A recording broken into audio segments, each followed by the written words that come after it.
दोस्तों नमस्कार, स्वागत है आपका ग्रामीण क्षमता न्यूज चैनल पर। आज की ब्रेकिंग न्यूज, बहुत बड़ी खबर लेकर के हम आपके सामने हाजिर हुए। क्या टूट सकता है महाविकास आघाड़ी का गठबंधन? क्या हो सकता है कि शरद पवार जी और उद्धव ठाकरे एक साथ मिलकर चुनाव लड़ सकते हैं? क्या उद्धव ठाकरे अकेले अपने बलबूते पर लड़ेंगे चुनाव? क्योंकि कुछ 12 सीटों पर इनका दांव फंसा हुआ है और ये जो 12 सीटें हैं ये उद्धव ठाकरे छोड़ने तैयार नहीं है और कांग्रेस झुकने तैयार नहीं है। तो ऐसे में क्या इनका गठबंधन टिक पाएगा? क्या टूट सकता है या जुड़ सकता है या जुड़ा हुआ रह सकता है? क्योंकि उद्धव ठाकरे जी की तुरंत ही मुलाकात देवेंद्र फडणवीस के साथ होती है और इसके पहले संजय राउत जी अमित शाह से मुलाकात कर लेते हैं। पता चला है कि यहाँ पर जो 12 सीटें हैं, आरमोरी, गढ़चिरौली, भंडारा, गोंदिया, चिमूर, बल्लारपुर, चंद्रपुर, रामटेक, कमाटीपुरा, दक्षिण नागपुर, अहेरी, भद्रावती, वरोरा, तो इतने सीटों पर अगर शिवसेना को सीट नहीं मिलती है तो शिवसेना ने दावे के साथ बोल दिया है कि वो अपने दम पर चुनाव लड़ेंगे। क्योंकि यहाँ पर जो टिकट शेयरिंग का जो काम चल रहा है तो टिकट शेयरिंग लोकसभा के रिजल्ट को देखकर की जा रही है, लेकिन राजनीतिक जानकारों का यह मानना है कि यह गलत है। क्योंकि अधिक सीटें कांग्रेस ने जीती थी तो कांग्रेस इसलिए दावा ठोक रही कि हम हर सीट पर चुनाव जीत सकते हैं, लेकिन उद्धव ठाकरे जी का भी कहना है कि हमारी भी ताकत अभी कम नहीं हुई है। इस आधार पे देखा जाए तो क्या गठबंधन रहेगा, क्या गठबंधन बचेगा, यहाँ पर भी एक विचार करने की बात होगी। अब गोंदिया जिले में गोपाल दास अग्रवाल जी भाजपा से कांग्रेस में आते, नाना पटोले जी वादा कर देते कि कांग्रेस से गोपाल दास अग्रवाल जी को चुनाव लड़ाया जाएगा, लेकिन इधर उद्धव ठाकरे जी ने अपना प्लान बी तैयार कर लिया है और खुद के बल पर चुनाव लड़ने की घोषणा करने वाले हैं। क्योंकि सीटों का बंटवारा इन्हीं कारणों से रुका हुआ है और चुनाव एकदम करीब आ चुका है, लेकिन इनका सीट शेयरिंग का जो मामला है वो जोड़ तोड़ जो गठबंधन का है वो नहीं बन पा रहा है। अगर आज रात तक या कल इनके बातें पूरी नहीं हो पाती, इनका सीट शेयरिंग कंप्लीट नहीं होता है, तो क्या गोंदिया से रमेश कुथे जी शिवसेना से चुनाव लड़ सकते हैं? क्योंकि उद्धव ठाकरे गुट से जुड़े हैं और वो चुनाव निश्चित ही लड़ेंगे। तो यहाँ पर फिर गोपाल अग्रवाल कांग्रेस से लड़ेंगे और दोनों पार्टियां अलग अलग लड़ती है तो दोनों पार्टियों की ताकत कम हो जाएगी और इससे पूरा का पूरा फायदा भाजपा को जा सकता है।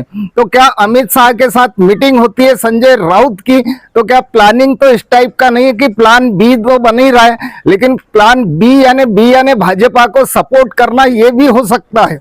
जैसे हरियाणा में आपने सुना है कि वहां पर गठबंधन नहीं हुआ, आम आदमी पार्टी लड़ती है और कांग्रेस लड़ती है, जिससे पूरा का पूरा नुकसान कांग्रेस को होता है और भाजपा की सरकार बन जाती। इसलिए देवेंद्र फडणवीस की ये बड़ी चाल भी हो सकती है, क्योंकि इनके महाविकास आघाड़ी को तोड़ा जाए और जिससे पूरा फायदा भारतीय जनता पार्टी को मिले और जिससे देवेंद्र फडणवीस मुख्यमंत्री बन सके। महाविकास आघाड़ी में जो सामंजस्य नहीं जम रहा है तो जनता का साफ कहना है कि वो महसूस कर रहा है कि जो देवेंद्र फडणवीस ने जो योजनाएं उतारा है, लाडली बहन योजना और सी बहुत सी योजनाओं से क्या महाविकास आघाड़ी डर चुकी है?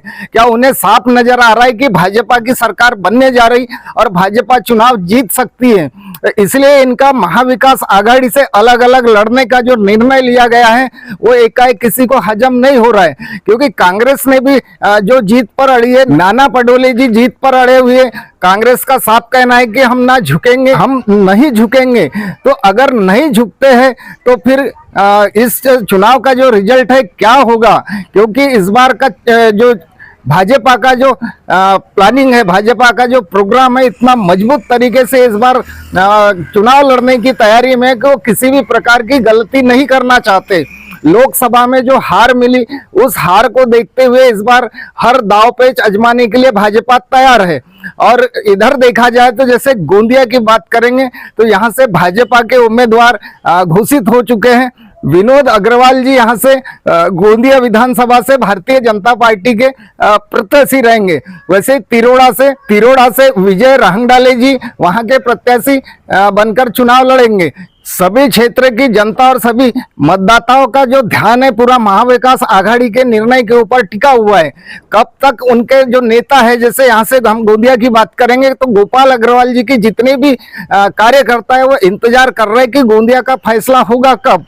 अब यहाँ का फैसला किस प्रकार से होता है और आज रात में क्या होता है और कल कौन सी खबर आ जाती है, तो ये भी एक देखने की बात है। महाविकास आघाड़ी से क्या फूट हो सकती है और उद्धव ठाकरे जी अपने बल पर चुनाव लड़ सकते हैं, तो क्या शरद पवार जी उद्धव ठाकरे के साथ चुनाव लड़ेंगे, क्योंकि वो तो बहुत कम सीटें दी गई है। फिर भी शरद पवार जी नाराज है। उनका ये कहना है कि कम सीटें हैं चलेगा, लेकिन हम जो क्षेत्र मांग रहे हैं वो क्षेत्र विधानसभा क्षेत्र हमें चाहिए। लेकिन कांग्रेस भी अपनी पूरी अकड़ में है। उन्होंने क्या लोकसभा में थोड़ी सी सीट ज्यादा जीत लिया, वो अपने आप को बड़ा भाई मानने के लिए तैयार है और इधर छोटे भाइयों की कोई सुनने तैयार नहीं है। तो जाहिर बात है कि ऐसे में कोई भी घर हो उसमें घर फूट सकता है, घर टूट सकता है, परिवार बिखर सकता है। मिलते हैं अगले वीडियो में और नई खबर लेकर के, तब तक के लिए नमस्कार दोस्तों।